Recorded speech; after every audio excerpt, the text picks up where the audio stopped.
जी भाउ हुकुम कयो।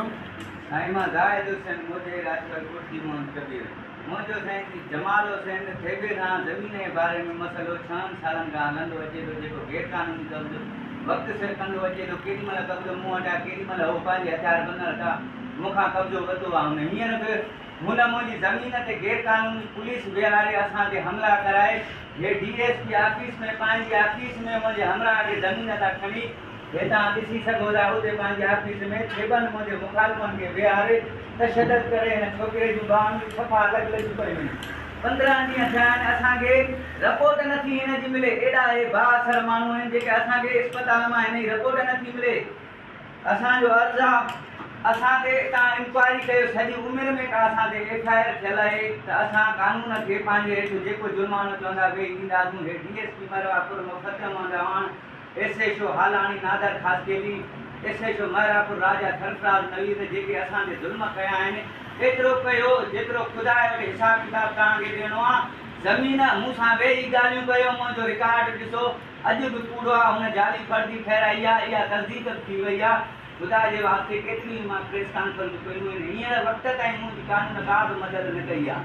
अॼु ॾींहं ताईं मां केतिरियूं प्रेस कॉन्फ्रेंस कयूं आहिनि। मुंहिंजो भाउ हिते सरेआम हिननि ज़ालमनि बाहि ॾेई मारे छॾियो, उनखे साल थियो आहे मां दर बदर उन जा केस विड़ी विड़ी कॾहिं हिन ते कानून FIR न कई।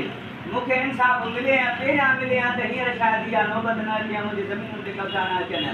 हींअर ज़मीन ते 20 केसनि में रूपोश माण्हू वेठा आहिनि जेके मुंहिंजी उते गैर क़ानूनी जॻह ते कब्ज़ो कयूं वेठा आहिनि। उते पंहिंजा मोर्चा पिया आननि, पुलिस खे उहो नज़र नथो अचे। असां ज़ालमनि यतीमनि जे पोयां पइजी आहे, तव्हांखे उहे रूपोश माण्हू नज़र नथा अचनि ज़मीन ते। हलो त तव्हांखे माथो हली ॾेखारियां उहे रूपोश माण्हू। ही मूं ते जेके हिन खेरपुर में केस कया, ही उन्हनि जूं कापियूं जज साहिब जेके उन्हनि जा केस ख़तमु कया, हीअ उन जी कापी आहे। कोर्ट खेरपुर में बि कूड़ो थियल आहे। 6 महीना हिन जे पोयां मां फ़ैसिले लाइ भॻोसीं, किथे बि न फ़ैसिले में आयो। हे पंहिंजी जिथे किथे बयानु ॾींदो त हुते पुलिस मुंहिंजी जज मुंहिंजा तूं छा कंदे, तोखे 5 किलो चर्च में चालान करे छॾींदुमि, तोसां केरु मिलणु कोन ईंदो। 20 FIR में रूपोश करे तोखे पुलिस सां गोली हणाए माराए छॾींदुसि। मां पंहिंजे हक़ लाइ विढ़ंदुसि, उन में शहीद थी वियो। मुंहिंजे लाइ मसइलो न आहे, हक़ लाइ शहीद थी वियुसि, मां पंहिंजी जान ॾींदुसि, पर मां हिन ज़ालिम खां पंहिंजो हक़ वठी रखंदुसि। उन खां अलावा हाणे जेके 5 FIR 3-4 ॾींहंनि में असांखे महरापुर थाणे ते, कंडियारे थाणे ते, हिंगोरजा थाणे ते 5 FIR गैर क़ानूनी जेके कयूं अथई, उन्हनि में मां ज़मानत हाणे कराए आयो आहियां।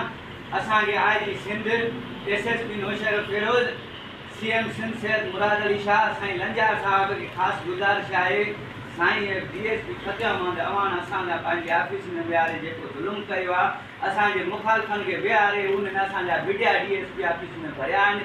असांखे तशदद करे थो, हू असांजा विडिया भली भरे ऐं खिलनि था। इहो असांखे इंसाफ़ केरु ॾींदो? निंधण की सिंध जा माण्हू निंधण का, हिते केरु बि को वास कोन्हे को असांजो। मां सभ खां पहिरियां राजपाल बिरादरीअ खे अपील थो कयां, महिरबानी करे हिन ज़ालिम जे ख़िलाफ़ु उथो। मुंहिंजो कानूनी हक़ आहे, मुंहिंजो हक़ आहे। तव्हां रिकॉर्ड ॾिसो, जे हक़ आहे त मुंहिंजो साथ ॾियो, जे मुंहिंजो हक़ न आहे त भली तव्हां मुंहिंजो साथ न ॾियो। तव्हांजी ज़मीन कहिड़ी देह में आहे भाउ? देह सालियो से देह सालियो से तो। जी सर। 7 फार में कापियूं, तपेदार इरफान ऐं मलाह जी रिपोर्टूं जेके को 145 कोर्ट में सगोरीअ में मां दाख़िल कई।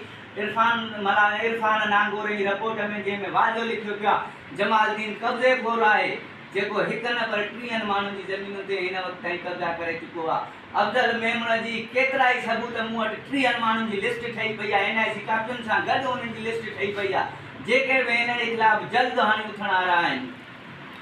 जेका हिन हे माण्हू तव्हांजे ख़िलाफ़ु कब्ज़ो करे थो, हिन सां गॾु ॿिए बि माण्हू जेके अचनि था, सिधो हींअर त ज़मीन ते रूपोश माण्हू विहारी वेठो आहे। सभु रूपोश माण्हू मूंसां पुलिस गॾिजी हले, सभु गॾिजी हलनि, सभु रूपोश माण्हू विहारी वेठो आहे।